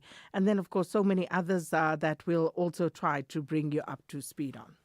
If you think you cannot afford a lawyer, think again. Clientele Legal has made professional legal services affordable for you. Whether it's a civil, criminal, or labor-related matter, we have a nationwide panel of attorneys standing by to assist you. SMS SAFM to 32195. That's SAFM to 32195, and we'll call you back. Clientele General is a licensed non-life insurer and an authorized FSP. Standard rates and terms and conditions apply. What is Overtrail? Is it off the beaten path, over the edge of comfort, or the thrill of the road less taken? It's over every bridge, every obstacle, every trail, and over to that view that takes your breath away. Overtrail means going further, exploring deeper, surrounded by the comfort and sophistication of a luxury SUV. It's this spirit that inspired the Overtrail project. Experience Overtrail in the LX and GX range.